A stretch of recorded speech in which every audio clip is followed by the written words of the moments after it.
Cumulativamente, porque claro. agora está no jornal que o juiz não quer trabalhar porque está muito calor, porque não sei, essas bobagens aí. Com certeza. Mas... Não, trabalha no calor, porque as justiças itinerantes, às vezes o ar-condicionado não dá conta, o juiz sai de dentro do ônibus e se instala debaixo da árvore. Você sabe isso. Para dar conta do recado. Isso é um estilo que nós não conseguimos, não é? O juiz não trabalha, ele fica lá fazendo... Mas talvez com o desenvolvimento da justiça itinerante isso possa vir a mudar. Eu espero que isso em algum momento mude. Que bom, mas eu tinha perguntado...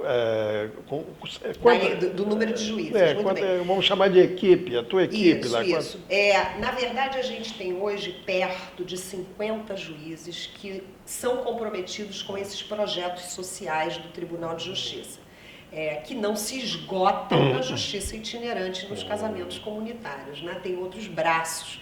Então, volta e meia, por exemplo, nós trabalhamos pontualmente, até usando ônibus, com parceiros outros fora do judiciário. Então, por exemplo, toda ação global que acontece, o Poder Judiciário do Estado do Rio de Janeiro tem trabalhado. Muito bem, daqui a pouco vamos continuar conversando com a doutora Cristina Gaulia, desembargadora da nossa 5ª Câmara Civil, sobre esse assunto tão interessante da justiça itinerante. Daqui a pouquinho.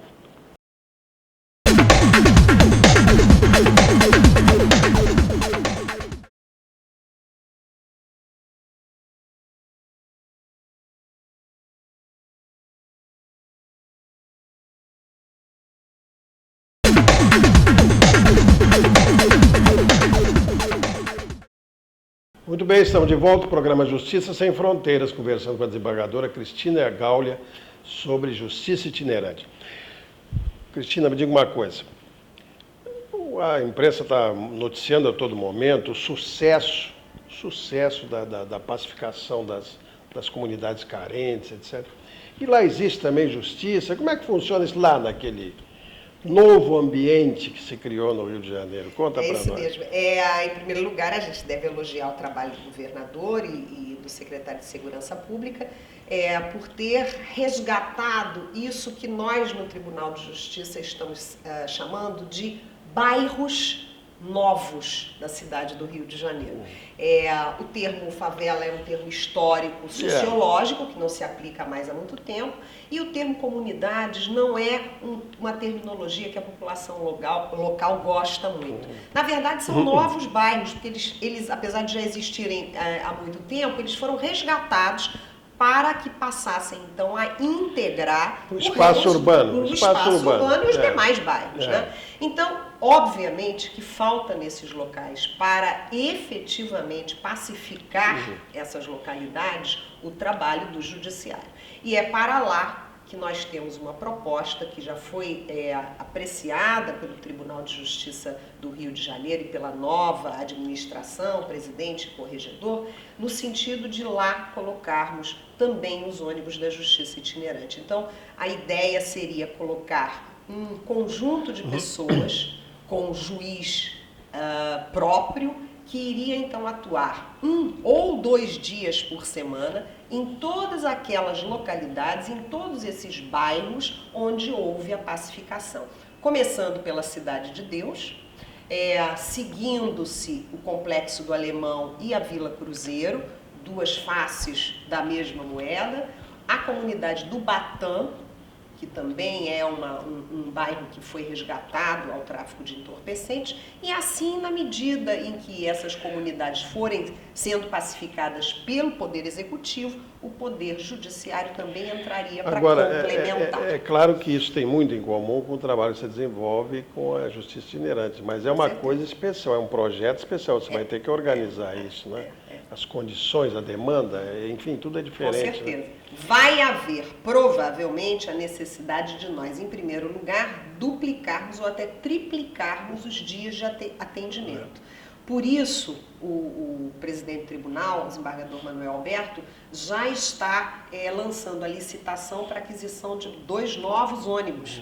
2 novos ônibus, porque com a nossa frota de 4, já tendo 11 localidades para atender, é difícil que a gente ainda se multiplique mais do que, enfim, a capacidade física do ônibus. Então, nós temos essa licitação em andamento. A ideia é nós fazermos um projeto piloto agora na Cidade de Deus.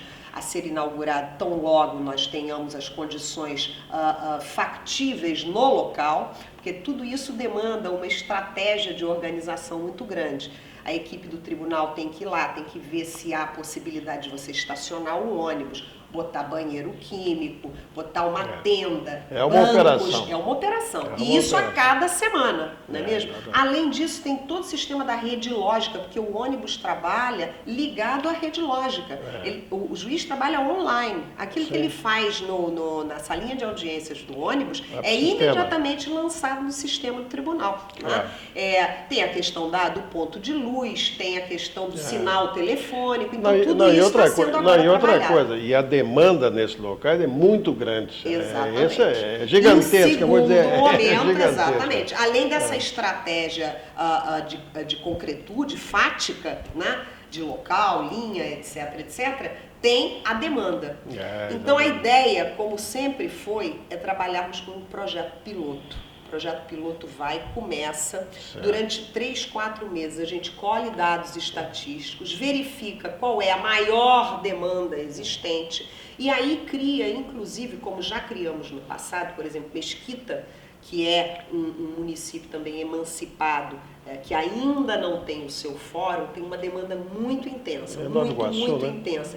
Ele se separou de Nova Iguaçu. Então nós já tivemos pontos de apoio em Mesquita, o que provavelmente nesses novos bairros maiores vai ter que acontecer também. Vai ter que haver um ponto de apoio ou numa associação ou numa escola que exista na localidade, para que efetivamente o juiz possa dar conta do recado. Claro que isso a médio e longo prazo diminui, porque o que a gente sente quando a gente chega numa comunidade nova, num local novo, é a ansiedade, a angústia resultantes daquelas promessas que são feitas, né, como o senhor sabe muito bem, numa determinada época e depois restam descumpridas. Então, o judiciário não tem problema político algum. Ele vai cumprir aquele desiderato que ele se propôs a cumprir. Mas tudo tem que ter tempo e hora certa, não pode ser tudo de uma vez. E outra coisa que eu estou pensando aqui, isso se integra absolutamente no propósito final, que é da pacificação. Mas com certeza. Somente se consegue pacificar, né, um bairro ou uma localidade de uma urbe moderna, a partir do momento que você fortalece a cidadania. Senão continua tudo como estava antes, no quartel de Abrantes, não é mesmo? Exatamente, é isso mesmo. Eu, como membro do Poder Judiciário, como magistrada, o sonho, a utopia, eu comecei com a utopia e vou acabar com a utopia, não é mesmo? Seria que em todos os estados do país nós pudéssemos ter um modelo como esse. Eu sei que os colegas pelo Brasil afora têm diferenças geográficas, diferenças físicas. No entanto, todo mundo consegue fazer exatamente isso que a gente está fazendo e que eu acredito seja a proposta constitucional. Não uma coisa pontual, eventual, mas sim um roteiro de prestação jurisdicional fora dos prédios dos palácios da justiça. Porque, na verdade, efetivamente, a Constituição, que é uma Constituição cidadã, o que ela pretende, antes de mais nada, é fortalecer o cidadão, o homem comum do povo. Exatamente. Não tenha dúvida. E fundada nos princípios básicos da Constituição de 88, da nossa sociedade, né? Preservar e fortalecer a dignidade da pessoa humana. Com certeza. Dignidade você só dá quando você oferece cidadania, documentação, a capacidade de estar com o seu juiz natural, né, conversar com ele. Cristina, me diz uma coisa, e você já está trabalhando nisso? Já, claro. Nossa, claro. Você não espera, né? Não. Quem espera perde o bonde da história. E eu não sou de perder bonde da história. Muito bem, estamos chegando ao final. Eu quero agradecer muito carinhosamente a advogada Cristina Gaula por ter vindo aqui, no interesse dos senhores, esclarecer o que nós estamos fazendo no Rio de Janeiro, sob a coordenação dela, conspícua da Cristina, e eu tenho certeza que os senhores adoraram o programa, tal como eu prometi quando da apresentação. Muito obrigado, Cristina, por você ter vindo. Obrigada pela oportunidade. Muito bem, www.justiçasemfronteiras.com.br. Continue falando conosco em Justiça Sem Cedilha.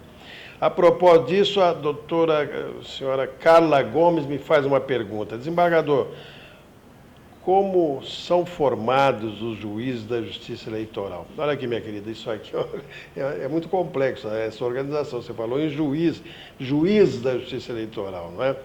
Há juízes monocráticos da Justiça Eleitoral, os juízes são juízes eleitorais também, mas há o Tribunal Regional Eleitoral, que é um órgão misto de competência temporária, que é caso único na Justiça brasileira, que tem uma composição híbrida e que também exerce as suas funções. Em linhas gerais é isso, mas é muito pequenininho para eu te explicar detalhadamente, ok? De qualquer forma, muito obrigado pela tua pergunta. Quanto à virtude, não basta conhecê-la. Devemos tentar também possuí-la e colocá-la em prática. É uma frase de Aristóteles e com isso eu encerro o nosso programa. Muito obrigado pela atenção.